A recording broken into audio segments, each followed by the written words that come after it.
Queda bien. Jóvenes, buenos días, casi tardes. Para aquellos de ustedes que no tengan los antecedentes, el trabajo que venimos haciendo hace alrededor de 15 años de arquidiálogos incluye a los arquitectos más reconocidos de este país. Tenemos alrededor de 150 entrevistas grabadas, como lo estamos haciendo ahora. En la nueva época que se le ha llamado, estamos interesados en entrevistar no solo a jóvenes arquitectos, sino también nos hemos preocupado de acudir nosotros a las universidades. En este caso hay varias coincidencias. El arquitecto Bernardo Gómez Pimienta, que no lo tengo que presentar con ustedes, es un joven arquitecto, es director de esta facultad, así que cuidado con sus preguntas, de tal suerte que nos sentimos contentos, sobre todo de haber llegado después de, con guías GPS y todo esto, apenas pudimos, ¿no? Y con 2 horas y media de trayecto. Pero bueno, estamos aquí muy contentos de estar con ustedes. El arquitecto Gómez Pimienta trabaja como arquitecto desde el 1987. Ha ganado más de 40 premios, algunos de ellos internacionales. Tiene el premio Mies van der Rohe latinoamericano en el 98. Tiene proyectos muy importantes que ha hecho para Televisa y para otras empresas. Algo que me llama la atención y que yo desconozco, aunque conozco un poquito de su trabajo como arquitecto, y ojalá aquí pudiésemos hacer algún énfasis en la entrevista, es que hace diseño de productos, muebles, y bueno, pues en una pequeña conversación con el arquitecto Israel Katzman, que está acompañándonos aquí, él decía que su interés por la arquitectura, supongo que por el diseño, por todo esto que representa hacer las cosas, imaginarlas y hacerlas, no le representa a él de ninguna manera un trabajo o un esfuerzo, sino es su pasión, el gusto por hacer las cosas. Yo no quiero tomarme mucho tiempo. El arquitecto va a conversar de lo que ha hecho, lo que le guste comentar con ustedes, pero la siguiente fase, que es la más amplia, es dedicada a las preguntas, cuestionamientos, comentarios que ustedes juzguen convenientes. Con ustedes el arquitecto Gómez Pimienta. Bueno, ¿qué tal? Buenos días a todos. Qué bueno que vinieron a este Arquidiálogos número 116, ya que Jorge ha estado haciendo desde tantísimos años. Me da muchísimo gusto que tengamos aquí a Jorge, también al arquitecto Katzman, también a Andrés Giovannini, invitados que después de su recorrido, que vinieron desde Querétaro, yo creo, ¿no? Para hacer 2 horas y media. Y bueno, ¿no? Y bueno, todos ustedes. La idea es aquí un poco pasar esta cada 10 segundos, ¿no? Pásale el dedo, nada más para ir así como de alguna manera teniendo un fondo que cambie, ¿no? Para que no sea tan aburrido. Para mí la arquitectura es mucho más que lo que generalmente se entiende que es hacer únicamente edificios. Para mí la arquitectura es desde hacer, obviamente, edificios y obras, pero también hacer cosas más pequeñas, cosas que son objetos que generalmente ya llamamos o conocemos como diseño industrial, que tienen similitudes con la arquitectura, pero también tienen muchísimas diferencias que he ido descubriendo con el tiempo.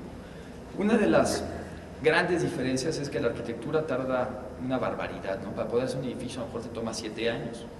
Para cuando estás acabando el edificio ya ni te acordabas cómo era, ¿no? Ya el desarrollo es tan largo entre el desarrollo del proyecto arquitectónico y después la obra, que son eternos. En el diseño industrial es al revés. puedes tener una idea, que al final es una manera muy similar de trabajar, donde empiezas a tener una idea, agarras un lápiz, haces un croquis, donde justamente Andrés es especialista, y muy rápidamente empiezas a bocetear, a tener una idea, y muy fácilmente se puede empezar a fabricar. Y a lo mejor en 2 semanas después tienes una silla, una mesa o un vaso. Y por otro lado tiene otra diferencia que es importante, que es la parte de la fabricación. En arquitectura fabricamos edificios que son productos únicos, son productos que están diseñados para unas condiciones muy particulares donde no se pueden repetir. Y el diseño industrial justamente tiene la idea de que se pueda repetir cientos de veces. Eso hace que la arquitectura al final tiene sistemas constructivos que a lo mejor no han cambiado tanto desde la época babilónica, construimos casi igual, y el diseño industrial tiene una tecnología muchísimo más avanzada que tiene que ver con esto de la repetición. Entonces, cuando uno hace una silla que se va a repetir miles de veces, pues la industria es un poco como la industria automotriz, ¿no? La tecnología del automóvil es muchísimo más sofisticada que el proceso constructivo de la arquitectura. Y un poco como decía Pei, ¿no? que la arquitectura era la artesanía más grande del mundo, ¿no? Al final es una artesanía que a lo mejor se ve muy moderna, como le pasaba a las casas de Corbu, donde empieza uno a realizar la edad que tienen, son cuando uno ve los coches, porque el edificio se ve modernísimo. Y estar cambiando de escalas y estar transfiriendo, estar trabajando simultáneamente en edificios grandes y chicos, yo creo que ha sido sumamente enriquecedor. Por un lado, se puede experimentar mucho con los materiales, los sistemas constructivos, cuando uno hace el diseño industrial, que puede mejorar la arquitectura o enriquecer la arquitectura, y por otro lado, algunas ideas de arquitectura también acaban siendo, a lo mejor de alguna manera, modificada o transformada alguna pieza de mobiliario. Hay un poco como ejemplo, cuando estaba trabajando en el Hotel Hábitat, que está en Polanco, es una fachada, un edificio, una restauración, una remodelación de un edificio existente, un edificio de los 40, muy correcto, en buen estado estructural. La fachada se envolvió en este velo o en esta piel de cristal, y la idea era tratar de tener la piel lo más ligera posible. Entonces los paneles son paneles grandes de 3 metros por 1,20, y al final, de alguna manera, fue un poco inconsciente o no tanto, se salió una mesa, que es una mesa también, una placa de cristal con 4 tornillos, que al final tiene mucho que ver con el edificio. Entonces este ir y venir a mí me parece que es muy interesante. Y la otra cosa que a lo mejor valdría la pena comentar es que antes la arquitectura abarcaba todas estas otras disciplinas que ahora llamamos diseño gráfico industrial, pero antes los arquitectos hacían todas esas actividades, ¿no? Los arquitectos abarcaban desde el diseño de modas, el diseño de textiles, el diseño gráfico, el diseño industrial, y incluso los diseñadores de ropa más reconocidos, y bueno, obviamente de mayor edad, todos son arquitectos, todos estudiaron arquitectura. Entonces, el haberla separado ha hecho que los arquitectos en muchas ocasiones no sabemos ya trabajar o cambiar de escala, lo cual me parece gravísimo, ¿no? El no poder diseñar un cubierto y al mismo tiempo diseñar un edificio. Que el poder cambiar, yo creo que enriquece a ambos procesos, ¿no? Y otra cosa que también siempre me ha interesado son los materiales. Y yo aquí hablaría más de materiales importantes para mi trabajo como arquitecto, materiales que no obligatoriamente son materiales físicos que uno pueda tocar, ¿no? A mí me interesa en los edificios trabajar mucho con la luz y con el espacio, que al final son los materiales de construcción de los arquitectos, pero no es como las varillas o la madera o el concreto. Y al final es la parte más importante de cuando hacemos arquitectura, ¿no? Si el piso es de un terrazo como este, de un travertino o de cerámica, no es tan grave, ¿no? Es mucho más importante el espacio o las diferentes cualidades de la luz que se encuentran en los edificios. En los procesos, a lo mejor retomando un poco lo que decía antes, sí es diferente la manera de trabajar entre arquitectura y los objetos más pequeños. Cuando hacemos arquitectura hacemos primero croquis, después maquetas, pasamos rápidamente a planos que pueden ser hechos a mano, pueden ser en computadora. renders, y después finalmente se construye el edificio. Y las maquetas nos ayudan, es una herramienta que ayudan a tratar de entender lo que uno está haciendo. Cuando hacemos diseño, ahí las maquetas no tienen ningún sentido. Entonces, la única manera de hacer una silla es tener una idea, hacer los croquis, hacer los planos y fabricar la silla a escala 1 a 1 en los materiales que debe de ser. No tiene ningún sentido hacer una maquetita de la silla 1 a 5, no sirve para nada, ¿no? La silla, la única manera es sentarse, probarla, ver el ángulo del respaldo, ver la altura, el asiento y poderla probar. Entonces esa es una diferencia importante, ¿no? El poder trabajar en el producto o en el prototipo a escala 1 a 1, ¿no? Que es una de las otras diferencias.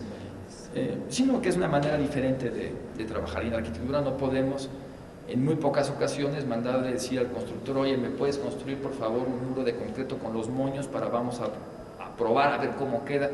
En algunos casos sí se puede hacer, pero no es una cosa sencilla y solo se puede hacer en los edificios francamente grandes, ¿no? Donde se puede hacer una sección de fachada, pero no es algo fácil y al final acaba siendo sumamente caro. Pues no sé, ahora yo creo que la idea sería que eso se convierta en una plática, ¿no? Creo que sería muchísimo más interesante, y un poco como el mismo nombre de esto es Arquidiálogos, ¿no? Es un poco como una conversación, creo que sería más rica. Voy a tomar de inmediato la palabra. Le comentaba a Bernardo de que en el apartado que tiene de conferencias me encontré un tema reiterativo que es la luz y la arquitectura, y yo creo que acabas de hacer un comentario muy valioso, que tú prefieres trabajar como arquitecto con luz y el espacio. Pues son los materiales importantes en la arquitectura, ¿no? Si el acabado es un poco más caro o más barato, claro, al final es lo menos importante, ¿no? Y el Panteón le quitaron el material de acabado y sigue siendo un edificio espléndido, ¿no? Al final lo que menos importa es tener esa última piel, ¿no? Lo que me atrevería a tratar de comentar contigo y con ustedes es lo del espacio. No creo que tengamos grandes discusiones. Aquí estamos dentro de un espacio, ya si es arquitectura o no, pues ya veremos. Pero ¿cuáles serían tus conceptos, tus lineamientos, tus apreciaciones más importantes sobre la luz? Pues la luz es un material bastante curioso, donde no siempre se puede planear. Lo que sería un poco como hacer un auditorio y la parte de la acústica, ¿no? Hay que tener un poco bueno, obviamente algún asesor que tenga alguna idea general, pero también al final acaba siendo mucho de tratar de hacer las cosas y ver cómo funcionan. En algunos casos sí se hacen maquetas, como el auditorio de Frank Gehry de Los Ángeles, donde hicieron una maqueta que costó, no sé, sean $15 millones para probar el sonido, ¿no? Pero era una maqueta donde la gente podía meter la cabeza dentro del edificio. Y en la luz pasa algo similar, ¿no? Entonces tenemos obviamente diferentes tipos de luces, ¿no? Desde la luz natural, con todas las condiciones de las orientaciones, y después la luz artificial, ¿no? Entonces es una combinación que se debe de planear desde que se hace el proyecto, y cada una de ellas tiene diferentes características. Y también los edificios, con los materiales que usemos, también la luz es diferente. Hay una cosa que es curiosa, una casa en Valle de Bravo, que es una casita que es un bloque de cristal. La mitad de la casa es de cristal esmerilado, la que va hacia el patio de atrás, el resto es la vista hacia el lago de Valle de Bravo. Y pasa una cosa que yo no me había imaginado, que es interesante, ¿no? Uno se sienta, agarra un libro para pasar para pasar el día leyendo, y el cristal esmerilado empieza de alguna manera a descomponer la luz, y el color de la casa va cambiando en el transcurso del día, lo cual que es curioso, ¿no? Que el cristal transparente no hace ese efecto, pero el esmerilado de alguna manera hace que la casa a veces sea más rosa. A lo mejor a mitad del día es un poco más azul, al final del día es mucho más verde, y al final del día a lo mejor se convierten en una especie como de morado, ¿no? Entonces estas sorpresas que uno se va topando pues son sumamente enriquecedoras. Ahora estamos haciendo otra obra donde todos los muros son negros, en un lugar justamente con una fuertísima iluminación natural, ¿no? Exterior, porque la casa es esencialmente abierta, más que una casa es realmente una loggia, es una cubierta sobre unas patitas, y el espacio habitable, la sala, comedor y la cocina son exteriores, son este espacio abierto. Y yo siempre me había imaginado que ahí iba a ser una casa muy oscura, y al final no es una casa muy oscura, es una casa muy luminosa, con la curiosidad de que los muros son negros, ¿no? Unos muros de cerámica veneciana negra, que no es perfectamente liso, tienen diferentes irregularidades, ¿no? Los azulejos estos de Cuernavaca, y al final la luz llega a entrar y también es luminosa, ¿no? Entonces hay, creo que muchísimos tipos de luces, unas cosas que sí podemos planear y muchas que son sorpresas, ¿no? En algunos casos son a lo mejor positivas y en algunos casos a lo mejor serían negativas, ¿no? Pero el jugar con la luz a mí me parece que es uno de los temas importantes de la arquitectura. Claro. Ahorita creo que el arquitecto Gómez Pimienta tocó varios puntos muy interesantes, sobre todo para nosotros que nos dedicamos a la enseñanza de la arquitectura. Y yo quiero hacer resaltar, no sé si alguno estará de acuerdo o desacuerdo, creo que en la enseñanza de la arquitectura tenemos varias carencias muy fuertes, no hemos podido resolver eso. Que uno es la luz. O sea, es raro ver cómo enseñarle la luz a los alumnos o cómo los alumnos utilizan en sus proyectos la luz. Prácticamente nunca nos demuestran cómo están usando la luz, que lo dice el arquitecto Bernardo. En la realidad, pues es un elemento estético extraordinario. En los planos, ahora con la nueva tecnología, pues está un poquito acercándose a eso, pero rara vez hacemos que nuestros proyectos o que los alumnos sus proyectos exploten la luz. En segundo lugar, el color. Generalmente las entregas de todas nuestras escuelas son en blanco y negro, las maquetas son en blanco. Es rara la vez, repito, ahora con la nueva tecnología pues ya se está posibilitando el meter dentro de los proyectos el color. Pero antes sí existía. Yo todavía cuando estudié allá en San Carlos, los proyectos los entregábamos a acuarela, y la acuarela nos permitía dar color a los edificios. Después se vino esta etapa de blanco y negro que corta con otro elemento extraordinario para la arquitectura. Y el tercero es de escala. El tercero es de escala porque nuestra enseñanza está ahí sí es muy deficiente en ese sentido, ¿no? Trabajamos con cosas en miniatura. Estamos haciendo una maqueta que en primer lugar nunca vamos a ver el edificio por arriba, y la maqueta es lo que nos enseña principalmente. La maqueta no nos enseña el espacio interior. Es raro hacer una maqueta 1:20 para que puedas asomarte y ver cómo se va a ver el plafón, cómo se va a ver los muros con relación al plafón, las alfombras. Nunca, o sea, y siempre jugamos con... Nuestros planos es muy lejana, una aproximación a la arquitectura. Es una realidad futura, escala 1:100, 1:200, 1:50. Cuando llegamos inclusive los alumnos se alarman cuando les decimos, mira, tus planos tienen que ser 1:20. ¿Cómo 1:20? Y todavía estamos muy lejos de estar en la realidad. Nunca llegamos a tener una visión de nuestro proyecto a esta escala. Creo que arquitectos de mucha talla y famosos sí se pueden dar el lujo de decir, a ver, vamos a construir, creo que Legorretes entre ellos en alguna ocasión puso los muros, aunque no fueran con el material que iba a ser finalmente, Mies van der Rohe, las hacían, entraban, no, pues está muy chaparro, o se ve demasiado grande, o se pierde mucho la escala, a ver, tírenlo y vamos a hacerlo más alto. Entonces, ¿cuándo hacemos esto? Los arquitectos, como debería de dar risa cómo enseñamos arquitectura. Fíjate, aquí está mal porque se te va a meter el agua. Están diciendo que se va a meter el agua, y lo sentimos nosotros al hacer un trabajo, sin haber agua, le decimos al alumno, se va a meter el agua, aquí no va a entrar el sol, esto va a estar muy oscuro, unas cosas hipotéticas, ¿no? La escala, desde luego, ¿no? Por ejemplo, el manejo que hace Bernardo de los muebles, pues él le ha facilitado estar permanentemente a la escala del hombre.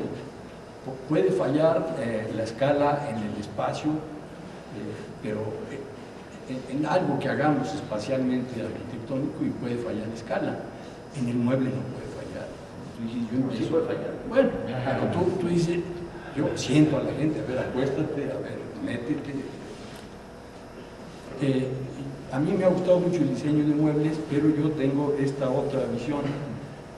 El mueble yo que he diseñado en las casas o oficinas que he diseñado es de acuerdo al uso y al espacio. O sea, son muebles hechos para ese espacio, nada más. No un mueble muy interesante, una silla muy interesante que la puedes usar en distintos edificios, en distintas casas. Entonces, el mueble que a mí me ha gustado hacer es el que es complemento del espacio de arquitectura. El que está diseñado para que esté en este muro, que esté junto a esta ventana, junto a este pretil, etc., ¿no? Arquitecto, estamos grabando y nos quiere decir su nombre y sería la recomendación a los muchachos que tomen la palabra para que quede. El arquitecto José Manuel Echavarri Olvera. Gracias. Creo que hay un punto que dice Manuel, creo que es importante, de que nuestro trabajo siempre es una representación.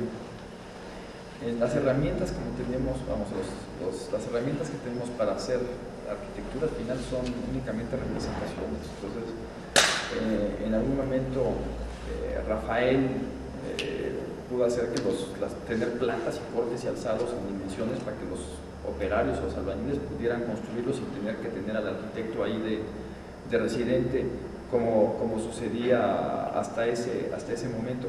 Pero siempre tenemos esta parte de representación. A mí me pasa una cosa muy curiosa un día, hacemos proyectos y son la cantidad de información y de planos y de especificaciones, ¿no?, que se los das al constructor. Y un día en la Escuela Nacional de Teatro, el constructor que tenía, no sé, 1500 planos, no sé cuántos planos, finalmente acabamos el edificio y dice, nunca me imaginé que el edificio iba a ser así.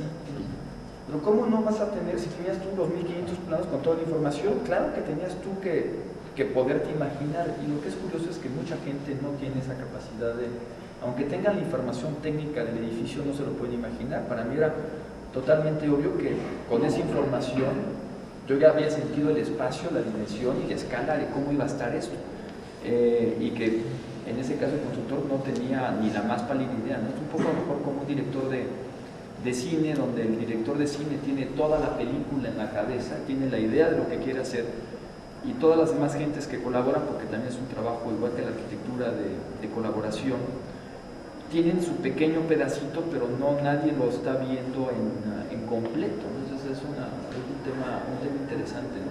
Que a lo mejor ahora algunos programas de cómputo van a cambiar un poco, donde ahora tienes esta parte de maquetas tridimensionales digitales donde todo el edificio está representado en la computadora, ¿no? Pero sí, siempre trabajamos de alguna manera con representaciones y A otra escala. A propósito del dibujo, a lo mejor el arquitecto Giovannini, que tiene algunos años dibujando, que es acerca del dibujo que hizo su libro, ¿podría hacer algún comentario? Yo como arquitecto soy muy buen poeta. Además no sé hablar en público, pero me está interesando mucho lo que están diciendo. Hay una pregunta que siempre está flotando, si el arquitecto se hace o nace. Entonces no sé si ustedes tengan alguna opinión al respecto, ¿no? Como arquitecto. Bueno, quería completar algunas de las cosas que tú dijiste. En lo que se refiere al trabajo múltiple del arquitecto en la historia, hay que empezar por analizar que arquitectura significa arcos, jefe, tectón, obrero, jefe de obreros, haciendo todo en la antigüedad. En la antigüedad no existían ingenieros, el arquitecto era ingeniero militar, ingeniero mecánico. Como ingeniero militar construyó, por ejemplo, puentes provisionales para que pasara el ejército, las murallas defensivas, las catapultas eran diseño de arquitecto. Entonces, hoy en día pues está muy lejos de hacer eso. La especialización ha hecho que se limite naturalmente y que nazcan nuevas carreras. La ingeniería nació primeramente como ingeniería militar, hasta después surgió el ingeniero civil, el ingeniero mecánico, etc. Cuando visité la casa Taliesin de Wright en Estados Unidos, compré una cosa muy curiosa que nunca me habían dicho, que había hecho Wright, una corbata. Hay una corbata diseñada por Frank Lloyd Wright. Ahora mi pregunta, claro, el arquitecto es capaz de diseñar cualquier cosa mientras se meta, digamos, en los problemas particulares de eso. Creo que lo que falla, más que nada, es la terminología. Es decir, la diferencia entre las declaraciones de un arquitecto, por más buen arquitecto que sea, siempre son diferentes a las del teorizante de la arquitectura. Porque el teorizante parte, digamos, de lo general para llegar a lo particular. Es decir, no es posible no estudiar la diferencia entre naturaleza y cultura, no tener una idea precisa de lo que es cultura, para ver cómo subdividir esa cultura y ver en dónde queda el diseño en general, la arquitectura como parte del diseño o no. Entonces creo que si se habla de diseño en general, entran las artesanías, no solamente el diseño industrial. Y entonces se complica un poco la cosa.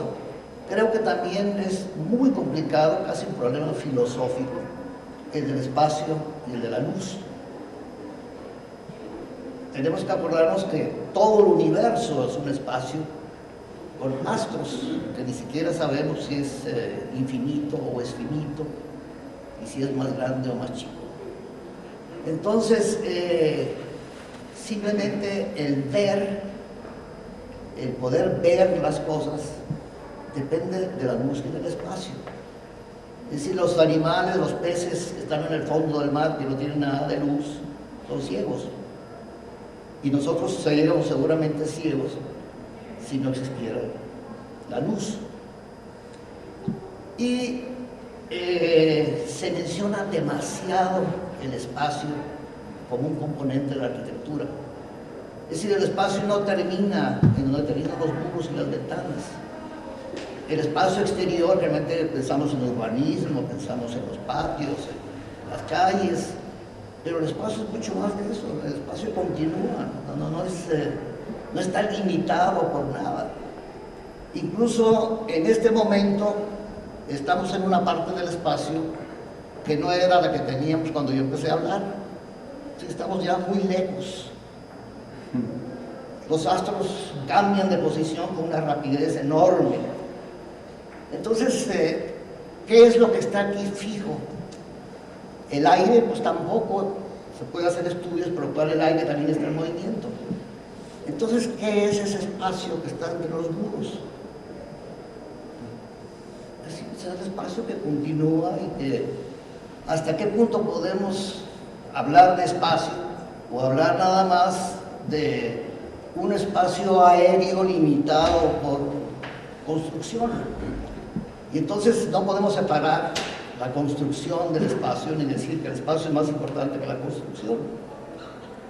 Afuera estamos en un espacio, estamos totalmente descobijados. Entonces es sumamente difícil el asunto del espacio, de la luz. Y solamente cuando uno empieza por ver lo general y trata de concretarse cada vez más a donde quiere llegar, acaba uno por dar definiciones propias porque no coincide uno con el diccionario. En el periódico Excelsior, en un tiempo, hace 40 años, salía una sección de la Universidad Nacional Autónoma de México que se llamaba Arte y Cultura y se dividía en 4 partes: música, artes plásticas, literatura, no sé cuál otra de las artes. Yo me preguntaba, bueno, ¿por qué arte y cultura? ¿Que la cultura no abarca el arte? Consejo Nacional de la Cultura y las Artes. Si ya dijiste cultura, ¿para qué dices artes? Entonces, es importantísimo, y fue toda una rama de la filosofía, el definir las palabras. Hacía falta ponernos de acuerdo a qué le llamamos esto, a qué le llamamos esto, a lo otro. Yo tuve que inventar una palabra, tecnílico. Gracias a los alumnos. Tecnílico. Porque hablamos de lo útil, lo simbólico, lo estético, lo durable, lo seguro. Y me preguntaban, pero oiga maestro, ¿qué el arte no es útil? ¿Qué es ser útil? Porque una mesa es útil, un micrófono es útil, un acento en la escritura es útil, las letras son útiles. En realidad, todo lo que el hombre hace es para el servicio del hombre. Y aun cuando hace las cosas para los animales, es porque los animales le están sirviendo al hombre. Entonces, había que inventar un tipo de utilidad. Si todo eso es útil, necesitamos una palabra para la utilidad que tiene que ver con lo material.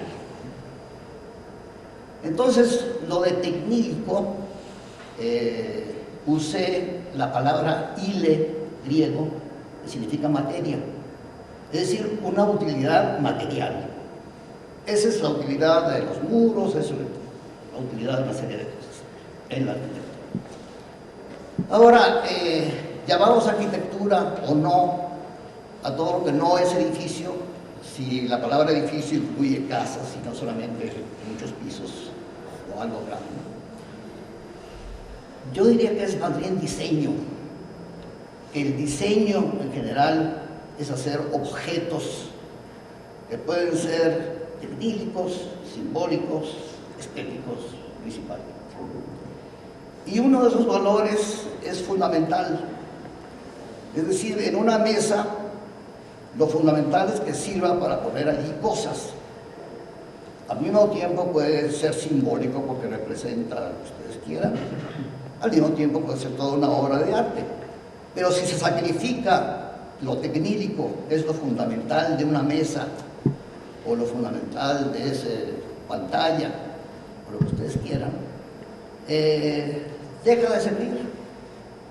En cambio, una bandera, por ejemplo, es un objeto fundamentalmente simbólico. Si no sabemos a qué pertenece y qué representa, no es nada. En el barroco se hicieron caligrafías tan garigoleadas, como decimos, que a veces ya no se podía distinguir una R de una A, todas se parecían entre sí, nada más se veían las espirales por todos lados. Entonces dejó de ser simbólico. Puede ser una obra de arte, pero eso ya no es un objeto simbólico. Ya no sirve para transmitir una idea. Y lo mismo podemos decir de lo estético, decir una pintura, una escultura, por lo menos hoy en día que hacemos pintura abstracta. Consideramos que es fundamentalmente estético. Tal vez en la Edad Media, en que la Iglesia quería dar a entender a la gente la historia del cristianismo, etc., pues era tal vez más simbólico que estético. Y tal vez eso simbólico, fundamentalmente simbólico en este caso, podría ser o no ser estético. Hay una serie de muñequitos de la Edad Media que no le ve uno el arte por ningún lado. Ve uno que simboliza algo, representa algo. Entonces, en resumen, las cosas son complicadas. Y depende mucho de cómo define uno cada cosa. Tiene uno que empezar por definir lo general, definir qué quiere decir con esto, y llegar a ciertas cosas que pueden no ser actuales o no haberse estudiado nunca. Por ejemplo, cultura. Yo diría que siempre las artes han sido parte de la cultura. Sin embargo, para algunas personas, algunos filósofos dividían un aspecto de civilización y un aspecto de cultura, en donde el comercio, la economía, la industria era más bien civilización y las artes, las ciencias eran cultura. Pero eso se presta también para interpretaciones, para problemas de división. Para mí es mucho más fácil hablar de cultura como todo lo que no es naturaleza. Es decir, el hombre tiene una parte natural, como todos los animales, y una parte adquirida, que es el aspecto cultural del hombre. Y las cosas que hay en este universo, unas no tienen nada que ver con la aparición del hombre, y otras son creadas por el hombre o transformadas, porque el hombre no crea nada de la nada. Entonces, poco a poco habría que ir escalonando, haciendo definiciones propias de cada cosa, para saber, bueno, si para mí cultura abarca todo, pues, entra en lo estético, lo simbólico, todos los objetos artificiales entran en la cultura. Aquí me surge una pregunta. ¿Han estado en las escuelas de arquitectura, no sé cuál sea el caso de desapareciendo las materias de historia y las materias de teoría? Desde luego que me gustaría conocer la idea, el concepto que tiene su director, pero me atrevería a hacer la primera pregunta sonda hacia los alumnos. Primero, si tienen alguna idea de qué está sucediendo con la historia de la arquitectura, si la llevan como materia, y algo un poquito más complejo, que probablemente es lo primero que les aparece en las escuelas, que es la teoría de la arquitectura. El arquitecto Katzmann, que ahora hizo todo este amplio comentario, se ha tomado 10 años en trabajar sobre un libro que hace teoría de la arquitectura precisamente, y que aparentemente no es de mayor relevancia para algunas escuelas. ¿Cuál es el caso de ustedes? Por acá estaban un poquito inquietos unos compañeros. Este hombre de la banda, ¿tienes una idea de la teoría de la arquitectura? ¿Has usado materia de teoría de la arquitectura? La verdad, no he tenido el gusto de llevar ninguna de esas materias todavía porque en segundo semestre, pero los próximos semestres voy a estar llevando historia. Existe actualmente teoría de historia. Alguien que esté en un año o semestre más avanzado que nos pueda comentar algo, simplemente si ha cursado o no ha cursado alguna de estas materias, insisto, historia o teoría, las dos. ¿De qué grado eres? Somos casi todos del segundo semestre, pero en el plan de estudios hay todas esas materias y llevamos 4 historias. 4 historias. Sí, de México, de todo, o sea, está muy completo en el plan de estudios. De la edad antigua, media y etc. Y también hay teoría del conocimiento. Teoría del O sea, es que conocimiento. hablaste que han desaparecido en las escuelas, pero En algunas sí, seguro. acá que tengo la oportunidad de estudiar, se me hace que en ese aspecto el plan de estudios está muy completo. ¿Y en qué grado, en qué semestre empiezan con la teoría? Historia es el segundo. Historia es el tercero. Bueno, es que es optativa. Te la recomiendan que la empieces a llevar en el segundo, pero cada quien O las... sea, pueden terminar su carrera sin haber nunca... No, tienes que llevarla. O sea, son del bloque fundamental, pero no... Tú decides en qué semestre las vas a llevar. Porque tiene tu carga de trabajo. Perdón. Sí voy a insistir en que nos den su nombre. ¿Puedes? Alberto Dana. Alberto Dana. Dana. ¿Y el tuyo? Daniel Cielanowski. Gracias. Pablo Orozco. Gracias. Más que nada es como si llevamos todas las historias, pero es la relevancia de lo que te dan en la misma clase de historia. Te pueden enseñar 1000 plantas de cruces latina, de quién sabe qué, pero realmente es el qué te afecta esto a la arquitectura en sí, a lo que vas a hacer. Es como cuál es el propósito de tener este tipo de plantas, o cuál es el propósito de cualquier cosa de lo que te enseñan en historia. Creo que ahí es el punto donde no está como, en mi opinión, no está bien dada la historia en esta escuela o en cualquier otra, para el caso que da. A mí no me quedó muy claro, no sé si a los compañeros, tu crítica a la... La crítica es que lo que te imparten en historia, en todas las historias, es que no tiene relevancia alguna con lo actual. O sea, te pueden explicar el cómo era, pero no te explican la función que ejercía, la forma sobre el espacio y sobre la función que tenía. Más que nada. ¿Sí quedó claro?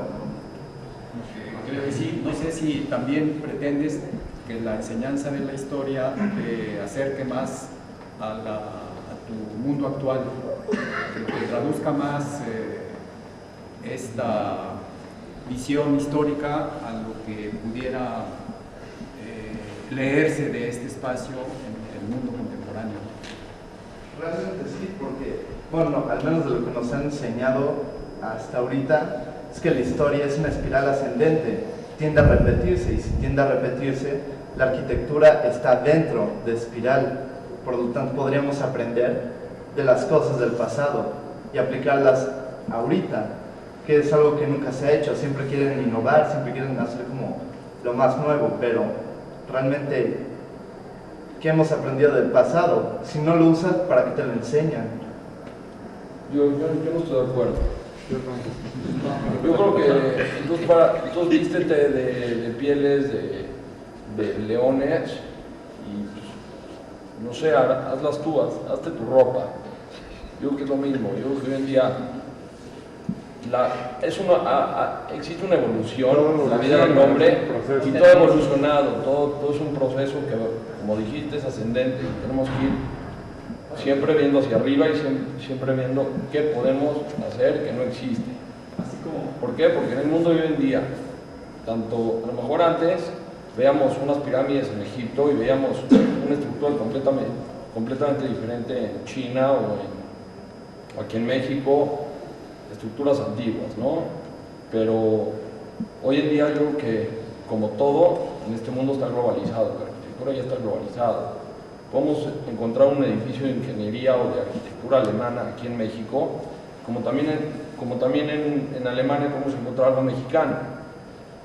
Yo creo que ya todo es una combinación, todo se va mezclando, y hoy en día el que no es innovador, el que no es creativo, no sale adelante. Yo creo que todo parte de la historia y hay que conocer nuestro pasado para poder innovar en un futuro, ¿no? Si me permiten, en este orden, y después... Yo estoy totalmente de acuerdo con David Castillo, estoy totalmente de acuerdo y desacuerdo con el joven por una simple razón. Como dice Daniel, hemos ido evolucionando de acuerdo a que en la arquitectura, pues antes las cosas se hacían todo a mano y hoy en día todo se hace con prefabricados y cosas así, y se van facilitando el trabajo de acuerdo a los prefabricados. Entonces, como dice él, no te puedes hacer tú tu propia ropa porque ya hasta en la ropa y en muchas cosas, en la comida, todo, ya es un prefabricado, ya está todo para o sea, rápido, pues, para consumirse, todo está expuesto, todo, ¿me entiendes? Entonces, no podemos ir hacia atrás cuando todo es como una evolución, entonces las cosas van siendo más prácticas. Entonces, aquí, antes de darle la palabra al compañero, les quisiera, y también el arquitecto Katzmann quiere volver a tomar el chico, les quisiera hacer una referencia. Hay un arquitecto muy reconocido que Bernardo debe de apreciar también su trabajo, que es Carlos Mijares Bracho, y dice que no hay nueva geometría, que es la misma geometría que manejamos con nuevas combinaciones. De hecho, él es muy atrevido y para estos tiempos de prefabricados y materiales nuevos, él se atreve a trabajar con el ladrillo que tiene 5.000 o 5.000 años y pues tiene obras claro, eso está muy bien, o sea, no quiere decir que no esté mal que se haga, o sea, yo no lo veo desde el punto de vista está mal. Yo le voy a los prefabricados, no estoy con su solución así, nada más que estamos evolucionando de alguna manera y los edificios hoy en día, si tú vas a Europa, no es como que vamos a hacerlos todos de aquí en México al contrario, ¿no? Respecto a ese proceso, pero no es tan, o sea, van a seguir evolucionando de acuerdo a eso. Pronto en 10 años a lo mejor se va a ver en obras así grandes que todos se hacen prefabricados, etcétera, y se van a levantar obras grandes, pero no en 10 años o en 20 años, sino como se tardó el World Trade Center, hoy en día si ves las torres estas, ¿cómo se llaman? Las del pantalón, de este lado, estas la están haciendo en un año, 2 años que están haciendo eso y no lo hubieran hecho antes así, si no hubieran fabricado. Siguiendo esta idea, ¿tú calculas que en unos años en México ya no se harán construcciones de ladrillo? No, Claro que sí. no, se van a seguir haciendo, se seguirán haciendo por mucho tiempo, pero es parte de la evolución a lo que voy, o sea, es parte de la evolución y a lo mejor Que haya materiales nuevos no quiere decir que no podamos usar los antiguos. O sea, oye, O sea, pero Hay sí cosas que no se tienes podrían innovar. hacer. Si quieren nos vamos a que termina, sigue el compañero, el arquitecto Katzman, y creo que quiere tomar otra vez la palabra. ¿Quieres concluir? nada más, por último, o sea, antes la gente era como, o sea, de acuerdo a lo que dice el director ese, antes eran muros y le encanta usar la luz, etcétera, y aprovecha más con claros de vidrio y todo, de cancelería. Entonces, aprovechas más teniendo un prefabricado, usando cosas así. No quiere decir, sigues usando los mismos elementos y los vas a seguir usando toda la vida, pero puedes desarrollar cosas mucho más rápido con un prefabricado, etcétera, y todo eso. Pero puedes seguir usando los elementos, no quiere decir que no los uses. Luis Azcoitia, quinto semestre. Y bueno, yo retomando un poco el tema de la historia y esto, creo que realmente, bueno, yo ya he tomado historia de la arquitectura mexicana y estoy tomando ahorita el Renacimiento. Y bueno, finalmente creo que no, o sea, hablábamos un poco de que la historia es en espiral ascendente, ¿no? O sea, que realmente hay una evolución y hay como un patrón repetitivo.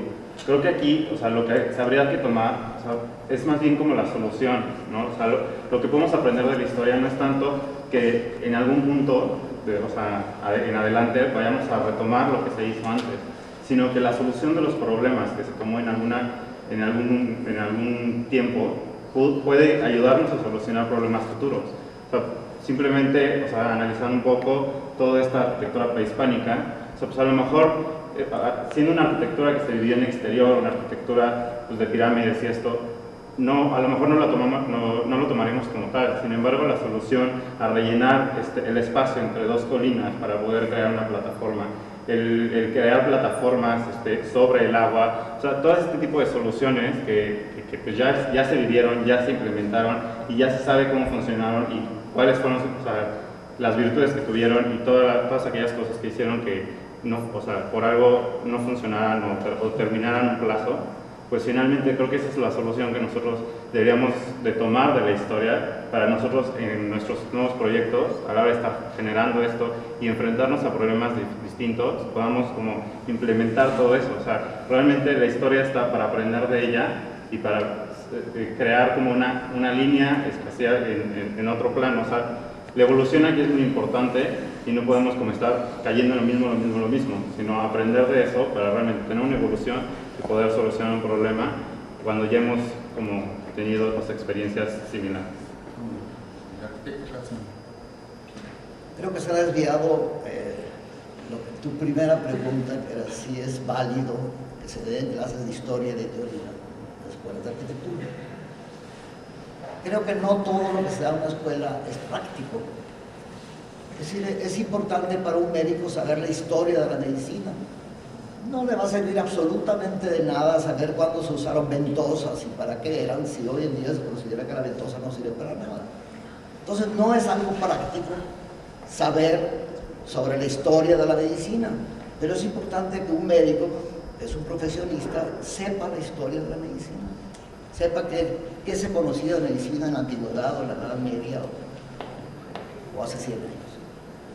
Entonces, no todas las materias tienen que ser prácticas. Indudablemente hay que saber entre qué años se hizo la Catedral de Chartres. No me va a servir para un proyecto de aeropuerto que estoy haciendo. Absolutamente para nada. No tiene nada que ver una cosa con la otra. Pero a lo mejor cuando haga un viaje a Francia, la gente que me acompaña, oye, arquitecto, usted seguramente sabe cuándo se hizo esta. Pues no, a mí nunca me enseñaron historia, no tengo ni la menor idea si es estilo, si es de otro estilo, si se hizo en la Edad Media o hace... No, es importante también saber un poco de historia. Y lo es importante para todas las carreras. Entonces hay materias que no son prácticas. El conocimiento en general, la persona que quiere tener cultura en general y lee mucho y se entera de todas las ramas de la cultura, pues no le sirve una práctica para algo en especial, a lo mejor para dar una clase, pero no para el medio que él tiene para hacer dinero y para poder vivir. Entonces, creo que son válidas tanto la teoría como la historia, y la teoría sobre todo para definir las cosas. La mayor parte de los comentarios que los grandes arquitectos han hecho han sido discutibles, a pesar de que su arquitectura es sumamente importante. Entonces, Le Corbusier, por ejemplo, consideró que la arquitectura clásica la llamaba las pompas fúnebres de la arquitectura clásica. O sea, ya, señores, la arquitectura clásica murió, no tenemos nada que ver con el pasado. Como si de ese momento en adelante solamente iba a existir la arquitectura contemporánea. No. Si uno conoce la historia, sabe que la historia se repite. No siempre se repetirá un estilo anterior, pero llega un momento en que hay un cansancio, en todas las épocas hubo un cansancio de lo que se estaba haciendo, y a veces se llega a algo peor. Es decir, fue una conquista, por ejemplo, de tener telas que no se arrugan. Ahora ya nadie quiere usar telas que no se arrugan por usar algodón, que no es un paso atrás. No veo la ventaja del algodón sobre algo que no se arruga y que no hay que planchar. La belleza de la arruga. Pues yo estoy lleno de arrugas, no creo. Oye, yo sí quería tomar la palabra, porque yo sí estoy de acuerdo contigo. No, sí, digo aquí, el arquitecto, ¿verdad? Se pasó 15 minutos en decir que el material se pone menos, lo que importa es el espacio. Entonces las innovaciones y los cambios tecnológicos no tienen la mayor importancia. Esto no es una carrera para llegar a quién sabe qué punto rapidísimo. Podemos regresarnos las veces que sea necesario y inventar un nuevo espacio. Pues a ver quién lo ha inventado. No se ha inventado. No, sí se ha inventado. En las películas de Estados Unidos, pues la cocina siempre está afuera, ¿no? Ahora ya hay arquitectos mexicanos que ya la sacaron, ya aprendieron. Entonces no se puede descalificar lo demás en aras de un progreso muy entre comillas, ¿no? O sea, el mundo está ahorita en unas guerras tremendas. O sea, da pena ser humano. Digo, partiendo de eso. No quiero decir, no quiero molestar al arquitecto. Pero la gente joven tiene que cuestionarse todo. No sabemos a dónde vamos en cuestión arquitectónica. Si porque es más rápido es mejor, quién sabe, ¿no? Todas las casas son iguales. Las casas perdieron altura dentro de los espacios que había antes. Ya se perdió, pues es que es más económico. Vivimos como sardinas. Entonces, hay que cuestionarse todo lo que te enseñan, ¿no? Sí es importante la historia, claro. Claro que sí. Y saber para qué sirve, ¿no? Y pues aquí no hay nadie sabe, ¿no? Todos los conceptos que se han dicho de arquitectura aquí se pueden tirar a la basura. Y alguna gente joven dice, esto es la arquitectura. O sea, aquí no hay un Dios, ¿no? Que se sepa. Entonces todas las ideas y todo hay que cuestionarlas, hay que justificarlas y hay que probar que lo que dice uno sí es cierto, ¿no? Que es bien difícil, dificilísimo, ¿no? Digo, a lo mejor van a pensar que es la palabra que usted expresó, no yo, etílico, no. No estoy borracho. Etílico, no etílico. Etílico. Y hay miles de intangibles que subyacen en las cosas, ¿no? Yo les quiero platicar un poco, si me tienen calma. Tengo una teoría de la torta de huevo, ¿no? Es una familia tradicional de los años 50. Y entonces la señora le pregunta al señor, ¿qué quieres? Pues una torta de huevo. Y le dice a la sirvienta, pues hazle una torta de huevo, yo llevo a los niños a la escuela. Y pues la sirvienta abre el refrigerador y parte un huevo, se le va un pedacito de cascarón, ya el sartén ya casi se le quema, ahí medio lo revuelven, el chile, pues se vuelve a abrir, y la cebolla, y hay medio partido. Y está la canasta de pan, y agarra el pan la sirvienta, y lo parte con el huevo ahí, y baja el señor, y dice, ¿cómo es posible hacer un huevo congelado y quemado, y amarillo y blanco? Y no le quitaste el migajón, se le da una mordida y no, ya no lo quiere. Al otro día, la misma escena, ¿qué quieres desayunar? Pues una torta de huevo. Entonces, la señora le dice a la sirvienta, lleva a los niños a la esquina, vamos al camión. Y ella, de la cesta de huevos, escoge el mejor. ¿Cómo sabe entre 12 huevos cuál es? Pues, tú lo sabes, todos sabemos cuál es el mejor, así como están. Ya tiene el sartén ahí a punto, parte la cebolla, que se acitrone, el chile verde, bate muy bien el huevo, ¿sí? Uno queda amarillo y blanco, ya lo echa ahí, lo cuida, está la vienda si quieres. De la canasta de pan, escoge el mejor bolillo, porque es para su esposo, ¿no? Le gusta quemadito, pues lo parte, le quita el migajón, ya le pone el huevo, le quita las cabecitas, le tienes que apachurrar si no sabe bien, no sé por qué. Y entonces lleva al señor, no, pues hubieras hecho dos. Es la misma estufa, mismo refrigerador, mismo huevo, misma cebolla, mismo pan. ¿Cuál es la diferencia? Lo intangible. O sea que tiene amor, tiene experiencia, tiene ganas de hacer bien las cosas. Son los intangibles. Y se nota en todo, en la arquitectura. Tú ves un plano, dices, bueno, lo hicieron en 5 minutos. Tú ves un edificio, no sé cómo lo hicieron. En medio año. En todas las actividades del ser humano está inmerso todo lo que es intangible y lo valioso del hombre. Las cosas no, digo los materiales, pues van a seguir cambiando, ¿no? Nuevos, más rápido, más lo que quieras. Pero eso no es lo importante. Tú también decías, Bernardo, que hay un edificio de 1500 planos, tú lo ves a colores, tú lo ves funcionando. Tú eres arquitecto, tú naciste arquitecto. El ingeniero que tiene los planos puede aprender, pero nunca va a ser arquitecto. Puede aprender a entender los planos, los colores y la luz. Pero tú lo traes natural, ¿no? Bueno, ya me voy a callar. Gracias. Ni modo, le vamos a tener que pasar el micrófono al entrevistado.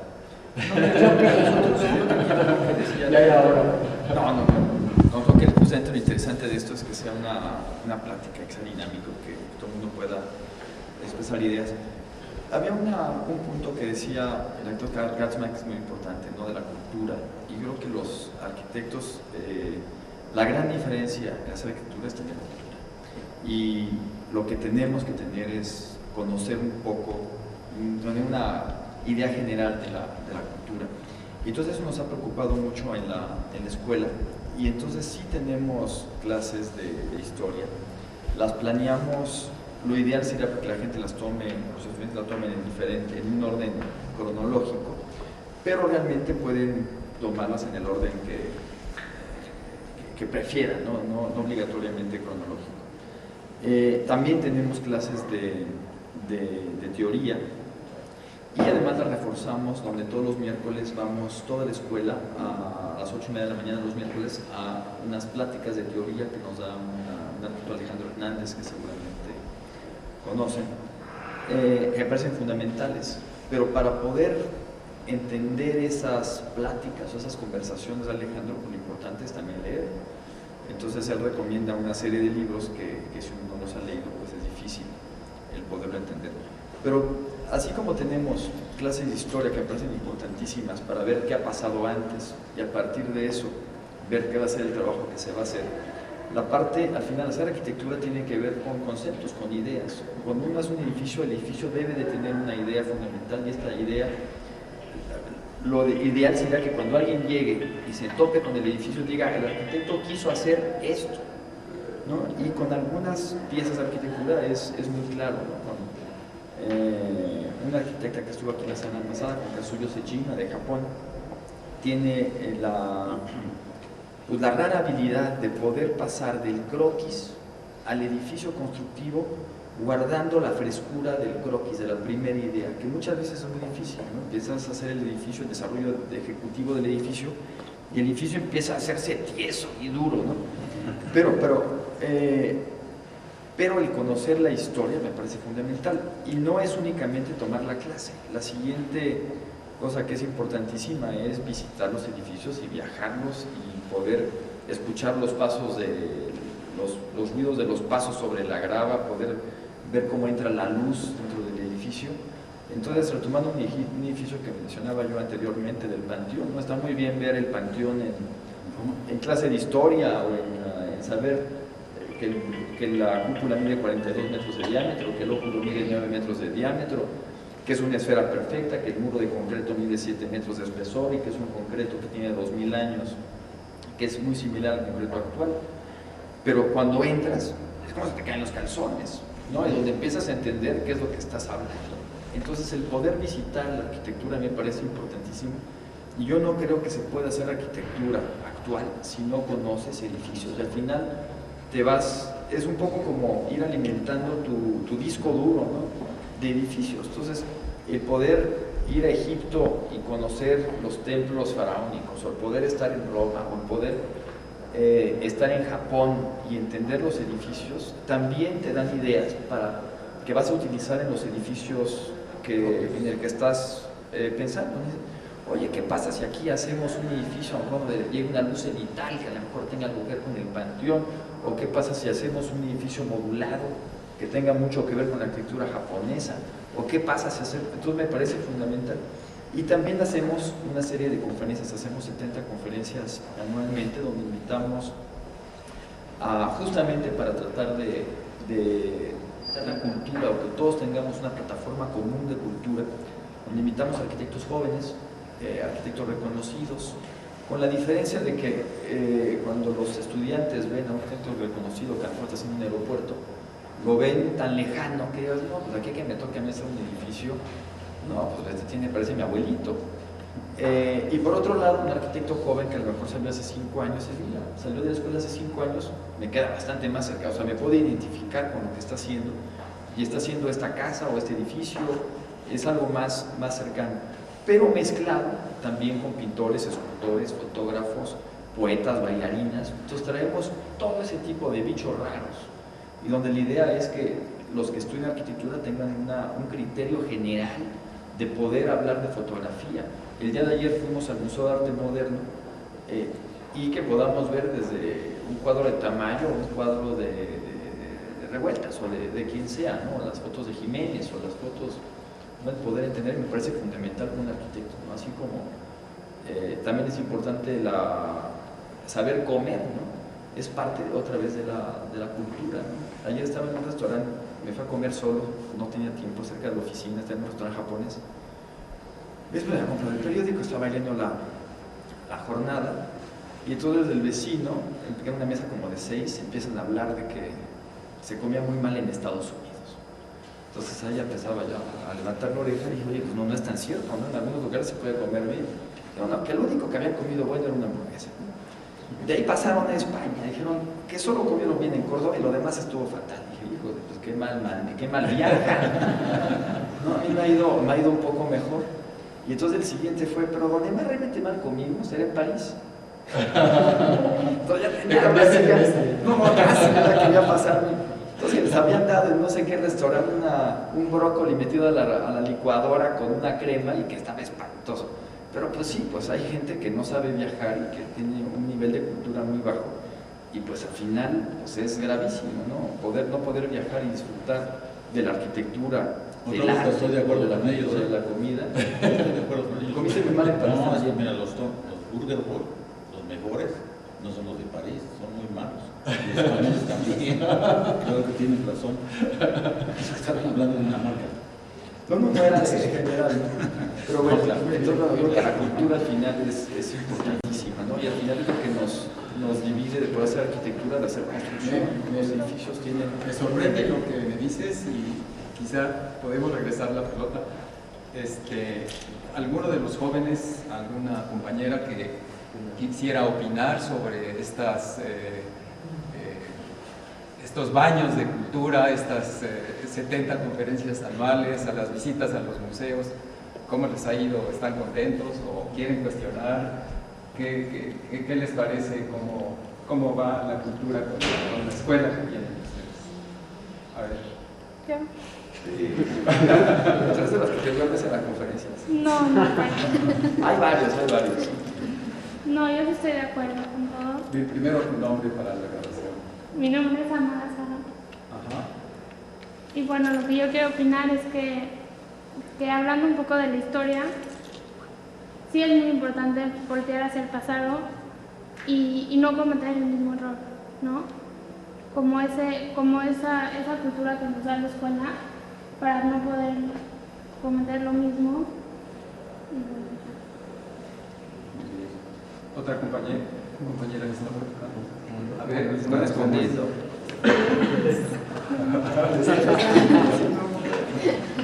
Tu nombre es. Glory Schiller. Me parecen muy interesantes las conferencias de los miércoles. Yo creo que a veces traen arquitectos pues, las pláticas interesantes, ¿no? Ya no verlo así como hay otra vez conferencias de miércoles. Entonces, se puede aprender bastantes cosas. Se me hacen bastante interesantes. ¿Alguno que recuerdes? ¿Algún arquitecto? Ariel Bromberg. Bueno, ayer hubo otro. Bueno, también. ¿Quién fue? Ayer era Mauricio Gómez. Pero yo pienso que en las conferencias, Santiago Ruiz, yo pienso que en las conferencias, si no fueran todos los miércoles forzado, que tengan que traer a alguien que a veces no es tan interesante ni que sabe fluye en nosotros, como tenemos que ir ya, siempre pensamos otra vez conferencia y ya no lo tomamos como si fuera, hoy hay conferencia de un arquitecto muy importante, sí vamos con todas las ganas de ver la conferencia. Pero como ya son diario y tenemos, o sea, las de las mañanas, los miércoles, yo pienso que sí son, pues serán muy interesantes para alguien, pero para mí en persona no. Estoy entendiendo la dinámica. ¿Va toda la escuela? Toda la escuela, los miércoles 2 veces. ¿Y en dónde opinan los alumnos de quiénes son los conferencistas? No, nosotros no opinamos. Hasta ahora. La gran ventaja de decidir la lista de conferencistas, algunos profesores sí hacen recomendaciones y si algún alumno tuviera algún interés en invitar, ejemplo, podemos invitar y considerarlo, pero voy a involucrar. Normalmente nos echamos un par de profesores y yo la lista y tratamos de hacerla balanceada, ¿no? Entonces que a veces venga una bailarina o a veces venga un fotógrafo, pero también somos una escuela de arquitectura, entonces también tenemos una cantidad importante de arquitectos que no obligatoriamente son arquitectos como yo entiendo la arquitectura, ¿no? Son tratar de ser plural, que sean gentes profesionales, que sean gentes que que tengan una propuesta y una visión de arquitectura y también descubres cosas nuevas, ¿no? Incluso no todos los arquitectos les puedes pedir que sean expertos oradores. Entonces hemos ido descubriendo que algunos expresan o explican su trabajo de mejor manera que otros. Y algunos es más, unos dicen, ¿y cómo puede conseguir trabajo si lo explica tan mal? No, pero hasta en esas conferencias uno aprende a poderse cuestionar cosas de, oiga, pues sí resulta importante poder platicar de mi obra porque pues al final, si no, ¿cómo consigo clientes? ¿No? Aquí voy a atreverme a involucrar de la manera más forzada al arquitecto Antonio Gallardo. Él se tomó, creo que sí, las 5 horas para llegar aquí, tuvo un desayuno de escuelas de arquitectura a 70 kilómetros de Está mal su nombre, ¿eh? Toño Gallardo. Toño Gallardo. El arquitecto Antonio Gallardo. Que hay un desayuno de directores en Tlalpan. Exacto. Que es aquí a la vuelta. Se tomó, seguramente te saliste a la mitad del desayuno para llegar. No, alcancé a tomarme el último. Y a propósito de cómo seleccionan a sus conferencistas, a lo mejor a él se le ocurre algo. Él es un personaje en el Colegio de Arquitectos y probablemente tenga alguna sugerencia de cómo traer buenos arquitectos a esta escuela. Bueno, gracias. Efectivamente soy Toño Gallardo, así me conocen todos. Con mucho gusto hago el comentario, pero no me atrevería a hacer sugerencias.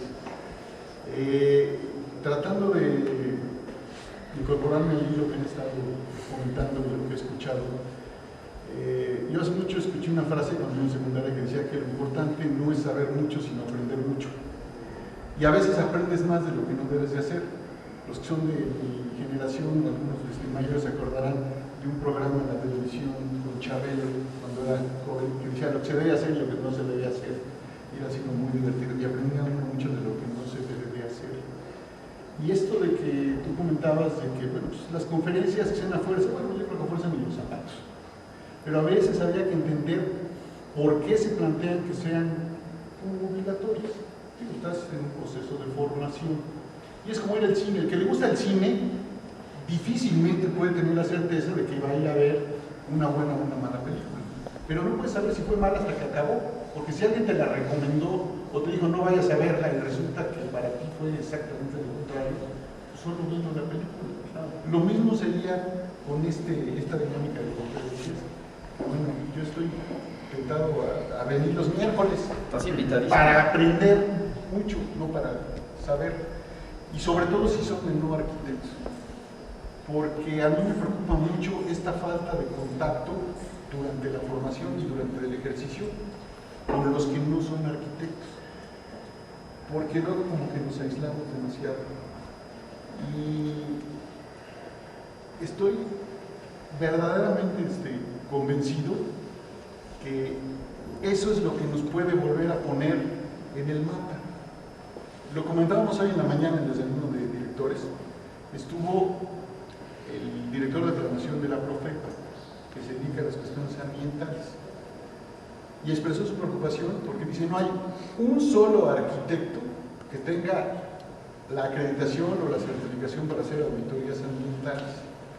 Y están empezando con un programa que se me hizo muy interesante. En los municipios, lo primero que tiene que auditarse es el desarrollo urbano, desde ese punto de vista. Y los arquitectos están fuera, como que estamos muy ensimismados, muy metidos con nuestra problemática interna, y se nos olvida qué es lo que pasa afuera. Yo creo que la diversidad del ejercicio profesional es tan amplia que podría evitarse también hasta algunas frustraciones, porque no se puede hacer otro auditorio nacional. Digo, ya uno ya lo remodelaron y a ver a qué generación le toca el que sí. Pero yo creo que tenemos una responsabilidad importante hacia el futuro.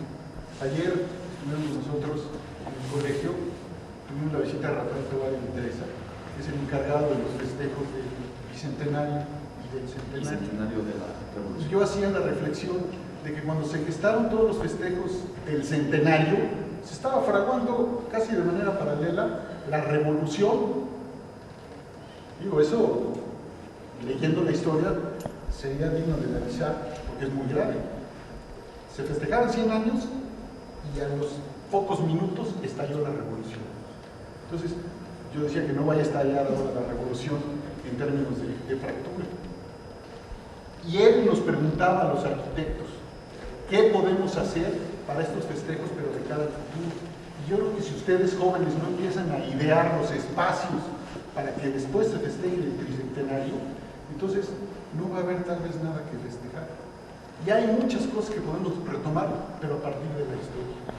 Yo no puedo saber lo que voy a hacer mañana si no sé lo que fui ayer. Entonces, me debo de preocupar por el presente. Y hablar de arquitectura entre arquitectos con no arquitectos se vuelve muchísimo más rico. Yo le he planteado muchas veces delatoso a Jorge que en los arquidiálogos empiecen a participar no arquitectos, pues también para que nos critiquen y aprendamos de ellos, que ustedes no saben hablar de arquitectura si no nos consideran a los que no somos arquitectos. Si la arquitectura no es para habitar, no veo ningún sentido. Y eso es lo que nos reclaman allá afuera. Y eso es lo que le reclaman de alguna manera a las escuelas, ¿no? Bueno, ¿qué es lo que se está formando? Yo creo que tenemos una tarea importante entre escuelas, entre profesionales, entre organizaciones profesionales, para volver a hacer de la arquitectura lo que fue en otro tiempo, no por regresar a la escuela, sino lo que queremos ver que se proyecta. Y por eso esta dinámica de diálogos puede ser muy rica. Yo digo que es platicar, dialogar a nivel de piso, porque hoy vemos a Bernardo no como alguien encumbrado, que lo es porque tiene éxito, pero como que platicar, porque finalmente todos somos común y corriente, esta vez yo sea más corriente. Entonces, yo los invito también para que se incorporen en las diversísimas actividades que podemos tener en el colegio, inventadas por ustedes. Porque la organización profesional es de ustedes, en unos pocos minutos más, no sé quién está próximo a recibirse, pero son arquitectos, como dijo Andrés de Bernardo, él nació siendo arquitecto. Uno va creciendo como arquitecto. Uno de mis grandes maestros, Manuel González Rull, dijo, tranquilo, el arquitecto es un árbol que florece tardío, pero de vez en cuando puede dejar una por ahí, una frutita, si no muy sabrosa, por lo menos a producir. Entonces, paciencia, y para eso necesita muchísima dedicación. Ahí hay un tema que comentaba Toño que es interesante, ¿no? Y no sabes qué te gusta si no has visto otras cosas. Y ahí tuve una discusión un tiempo, hace un par de meses, con mi hermano. A mí me gusta mucho leer y leo todo el tiempo. Y mi hermano es al revés, que el libro, cuando abro un libro es el directorio telefónico, de vez en cuando necesito un teléfono. Entonces, la educación de los hijos ha sido muy curiosa. Mis sobrinos, obviamente, no leen nunca, y mis hijos, que tienen 8 y 6 años, se la pasan leyendo libros. Entonces, una de las cosas que él decía es que no puedes tú ir si lees poco, no puedes ir a una tienda y pedir un libro, porque no sabes qué libro pedir, o sea, qué tema me gusta. Y en la escuela de mi hija, que tiene 8 años, le hicieron un ejercicio interesante. Le hicieron niños de 8 años.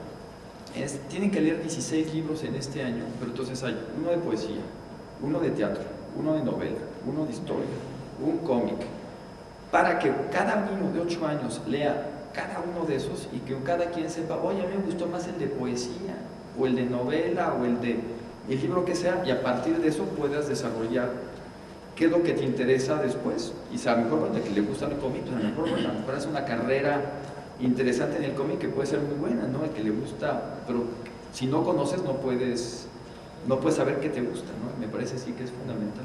¿Cómo decirte algo? A lo de las conferencias, no digo que todas son malas, ni todas son, o sea, hay que tomarlo bueno, hay unas muy buenas. A lo que dijo de la diversidad, las de la tarde a mí me gustan mucho más que las de la mañana. Lo que voy es, a lo mejor a muchos les ponen interés, no digo que todas las de Alejandro Hernández son malas, porque hay unas muy buenas, pero yo siento, y te lo puedo decir, o sea, porque lo veo con los alumnos, que a lo mejor si hubiera un poco más de diversidad, a que todos los miércoles sean las de Alejandro Hernández, ahorita que pusieron el Pechacucha, que una vez cada cierto tiempo vienen y hablan durante 3 minutos de algo innovador, nos han enseñado concreto, o sea, muchas cosas innovadoras. Yo creo que la gente, los alumnos, cuando son esas conferencias los miércoles, que es algo ya diferente, ya no lo hace tan tedioso y a la gente le gusta mucho más que todos los miércoles. A lo mejor no digo que todas sean malas, pero como que ya se vuelve una rutina que los mismos alumnos dicen, ya, otra vez Alejandro Hernández. Entonces, como que a lo mejor y si pudiéramos también tener diversidad en la mañana, a lo mejor en vez de cada cierto tiempo el doble, y ver cosas más nuevas, a lo mejor yo creo que le pondríamos más interés en siempre que sea lo mismo. Le vamos a armar una revolución aquí al arquitecto. Lo que dice Alberto tiene mucha razón. Hace 3 años era solo de Alejandro, y ahora hacemos un ayuno. Alejandro viene cada 2 semanas. Yo quisiera atreverme a hacer una sugerencia y a lo mejor queda un ejercicio entre nosotros. Les voy a dar el correo. ¿Qué tal si un día los alumnos sugieren, recomiendan que tienen un primo, que leyeron una revista y dicen, bueno, pues yo quiero que el próximo ciclo escolar o el próximo trimestre, lo que sea, y que tengas elementos para... No, eso puede ser el nombre de la persona y una frase que diga la razón por la cual tenga que venir. O sea, mi primo porque es muy buen sastre y hace los mejores trajes del país, ¿no? Y ya, pues invitamos al super sastre, ¿no? Claro que sí se puede. Encima la responsabilidad. No, siguiente me la paso con toda mi agenda, ¿no? Sacando a todos los cuates, ¿no? Y a los conocidos. A ver, jóvenes, ¿qué otra cosa se les ocurre que pueda cambiar desde este día en adelante en su escuela? pues Alejandro Hernández, Carlos Ballesteros. Yo siento que Alejandro Hernández a veces habla con unos lenguajes, siento que es una persona muy culta, que a veces en las mañanas nos empieza a hablar con unos lenguajes demasiado elevados para nosotros. Entonces nos empezamos a perder en la conferencia de un modo que pues, termina así como viendo las imágenes y no entendiendo nada, porque siento que es lo que yo siento que es alguien muy culto que nos empieza a hablar con unas palabras que no. No, tienes toda la razón. Y ahí lo importante es leer parte de los textos que recomienda Alejandro. Entonces, puedes tú empezar el primer semestre o en décimo, o puedes no empezar nunca. Pero si quieres entender parte de la teoría o filosofía, pues hay que empezar en algún momento y tienes que leer ciertos textos. Entonces, pues sí, no todo el mundo sabe quién es Wittgenstein, pero pues hay que empezar eventualmente a leerlo, o a leer por lo menos gente que lo critique o gente que lo pueda explicar. Y lo mismo pasa para los 24 nombres que da por clase, porque sí se le da bastante de bibliografía. Sí, no, de mencionar a filósofos o... ¿Este hombre es el de la teoría del arte? Sí, bueno, él es uno, y él nos da cada 2 años. Pero lo importante es leerlo. Yo creo que para hacerlo, vamos, yo la verdad yo voy todas las veces que estoy en la escuela, que es casi siempre, y yo las disfruto muchísimo, pero lo importante es empezar a leer para poder entender lo que está diciendo. Si no, claro que es como en arameo antiguo, ¿no? Pero ahí sí yo los invitaría, si puede empezar cuando antes a leer los textos que recomienda, pues es más fácil, ¿no? Se aclara el panorama, ¿no? Si no puede ser, sí. Yo me voy a complejo. dejarle una notita a Alejandro Hernández que no conozco. Pues que sí. incluya en sus textos de teoría la arquitectura de casa. Podemos, claro. A lo mejor hasta un día viene y les da una. Claro, eso sería buenísimo. Se me ocurrió ahorita muy rápido y quizá provoque otro comentario adicional. Tuve la oportunidad de conocer a un maestro de historia de la arquitectura chileno, pero que no era de la capital, que era de una provincia con muy pocos recursos. Seguramente en una posición económica muy lejana a la de ustedes, el arquitecto Gómez Pimienta les recomienda que viajen para que aprendan de arquitectura, y lo que se le ocurrió a este hombre me parece interesante, por lo menos de plantearlo. Se iba con los alumnos al campo. Bueno, él trabajaba duro y sacaba las dimensiones del Partenón, y como si estuvieran trazando un campo de fútbol, trazaban el Partenón con estacas y canon, con un bote con cano. Entonces, esta posibilidad de imaginarse el Partenón sin haberlo visto, ¿quién conoce el Partenón? Dice que está en el campo. Sí. El negro durazo. Quizá algunos pasen muchos años y no consigan visitarlo. No es muy fácil llegar allí. Y hay que subir escalones. Hay que subir escalones, es una lata. Lo que creo que pueden tener en un periodo muy corto es tienen grandes estacionamientos aquí, piden que los coches no se paren bueno, a la media calle, y trazar el Partenón en el suelo. Sí, sería padre. La experiencia que tú mencionabas de los 1500 planos, yo la tuve quizá en una escala más dramática porque pues, no había más remedio, pero tuve la oportunidad, recién salido de la Facultad de Arquitectura, quedé a cargo del proyecto y la obra de la ciudad universitaria en donde yo estudié. Y pues ahí sí, probablemente hicimos los 1500 planos, y de pronto el muchacho que sacaba todas las copias heliográficas, entonces eran copias heliográficas, un día se sentó en una mesa y me decía: oiga, arquitecto, ¿y qué son estos planos? ¿Qué dice aquí? Por el que él veía que las copias estuvieran perfectamente legibles, pero jamás estaban en arameo, como dices. Entonces, bueno, pues ustedes se tendrán que enseñar con las manchas de gis o de alguna forma más práctica, mientras tienen la oportunidad de viajar, a ver, puede ser divertido. Si no tenemos lugar, hacemos algo más chiquito. El Tempieto. Sí. Para algunos puede representar una dificultad, la aspiración, por ejemplo, de ir a Partenón o ir a Éfeso, en Turquía. Bueno, ¿alguno de ustedes ha ido a ver una obra de Abraham Sarudowski muy interesante, La Central de Abastos?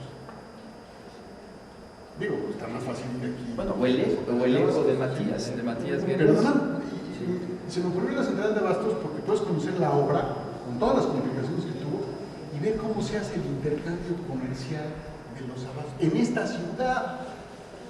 Yo creo que ese aprendizaje en términos de arquitectura y urbanismo no lo van a encontrar muy fácilmente.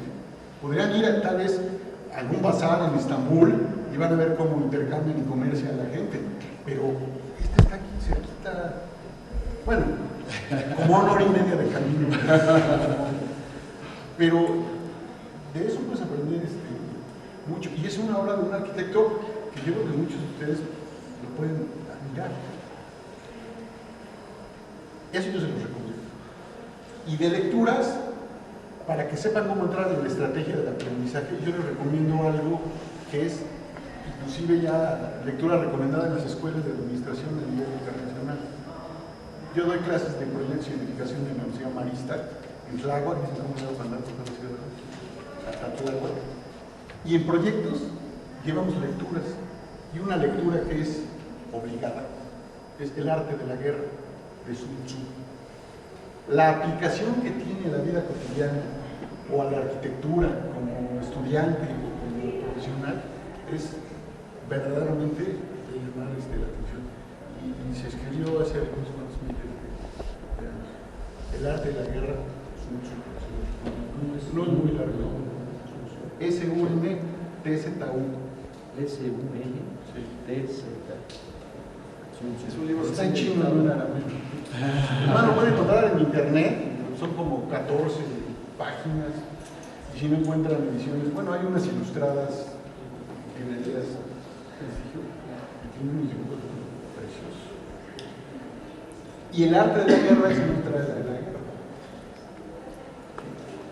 ¿Cómo hacerle también la guerra? Muy bien.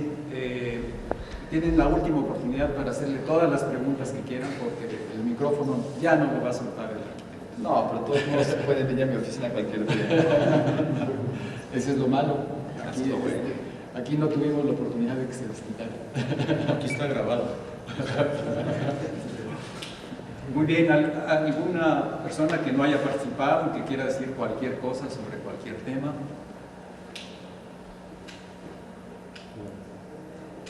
Como ven, y espero que haya quedado esta experiencia para ustedes, aquí lo más valioso, independientemente de las aportaciones del arquitecto y de algunos invitados, pues es la participación de ustedes.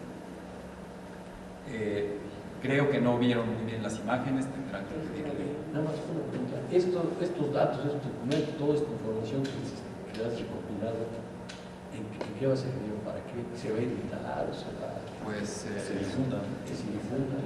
Sí, ese es el reto. Pero un día platicamos de eso. Sí, de hecho, ya alguno de ustedes que tenga alguna referencia, la revista Enlace publicó 30 artículos que yo hice. En algunos de ellos me brinqué las trancas y no hablé de arquidiálogos, hice la división muy cuidadosa de luz e iluminación. Y hago referencias a los trabajos de Luis Barragán, que eran muy cuidadosos con la luz, más que con la iluminación. Y bueno, pues si resultara interesante, pues se lo mando al arquitecto y se lo reparto. Pero no sé si quieran hacer algún último comentario o si no, le dejamos, como decía yo,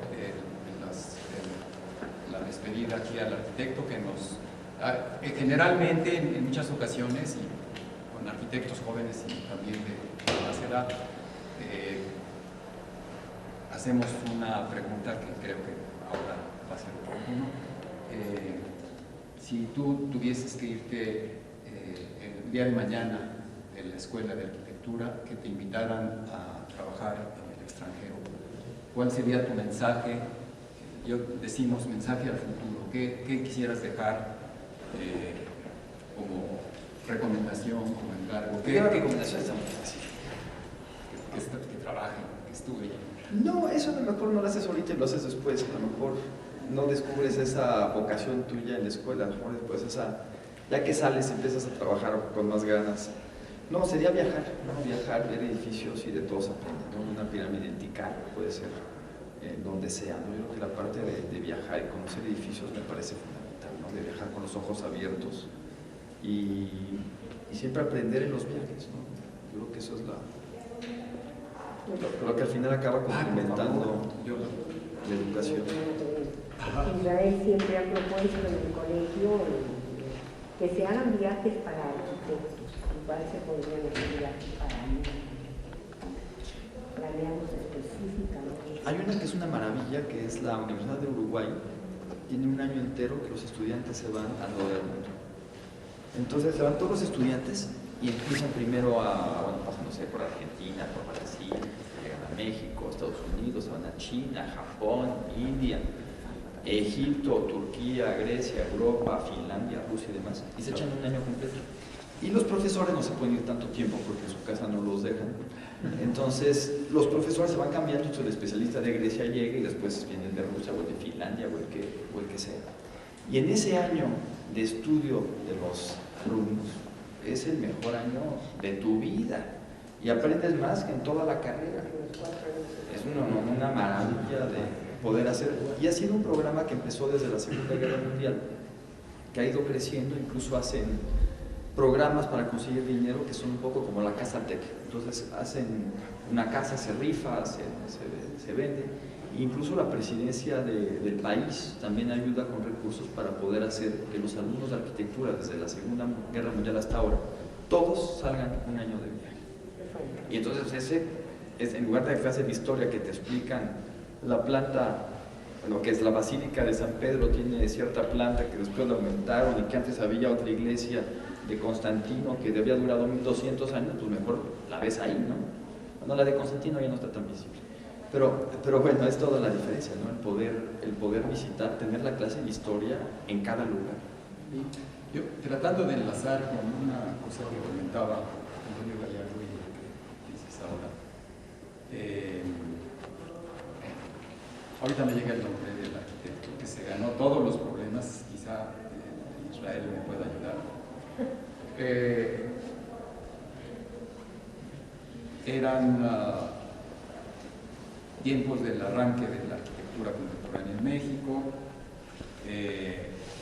Villagrán García con toda su personalidad y su presencia, no sé si organizó o simplemente recomendó de manera muy formal que los muchachos se viajaran y que se fueran a Europa, que a donde sea iban a encontrar tantas cosas maravillosas que seguramente les iba a cambiar la vida. Y este arquitecto,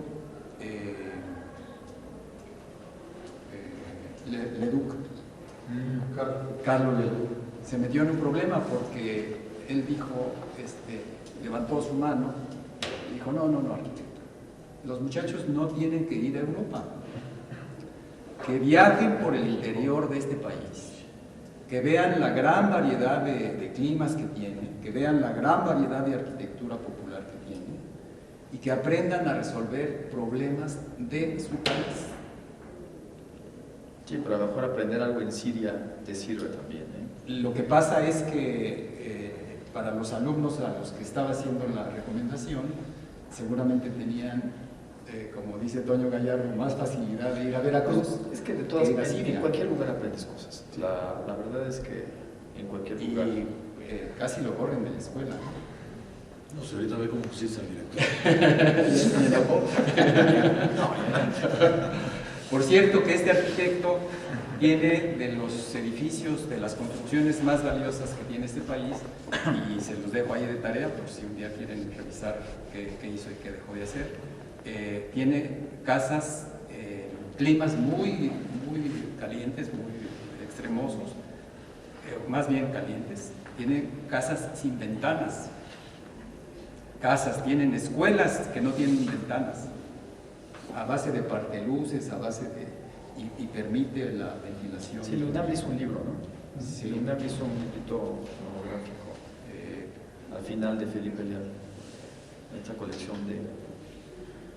Carlos González Lobo tiene, seguramente sí existe el libro de Carlos González. ¿Querrías agregar algo? No, al final que es un placer tenerlos aquí, darles la bienvenida y ahora... Si no hay ningún otro comentario, la despedida. La despedida. Y gracias por su asistencia y su paciencia. Muchas gracias a usted por venir. A pasar frío aquí. A pasar los fríos. A estacionarse. Muchas gracias a todos. Tuve que salir de la universidad para estacionarme en la acera de enfrente. ¿Y quieres que dibujemos el Panteón? Ahorita voy por él.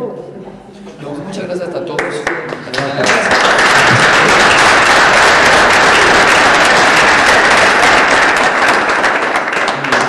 Un pequeño comercial, si se animan, el arquitecto Andrés Giovannini va a tener el próximo arquidiálogo en lejanas tierras, en el sur de la ciudad, en el despacho precisamente del arquitecto Pedro Ramírez Vázquez, que sería una oportunidad de que conocieran el despacho de un arquitecto que llegó a hacer obras importantes para este país, y ahí nos seguimos el próximo año. ¿Y cómo sabemos de esas fechas?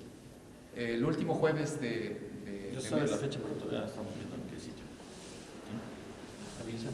Sí. De todos modos, en el portal del Colegio de Arquitectos está apareciendo la información de los eventos que estamos organizando para que ustedes se enteren.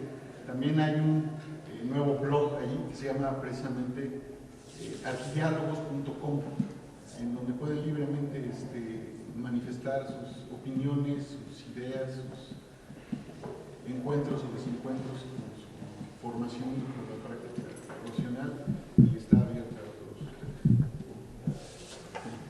Pues muy bien. Pues gracias.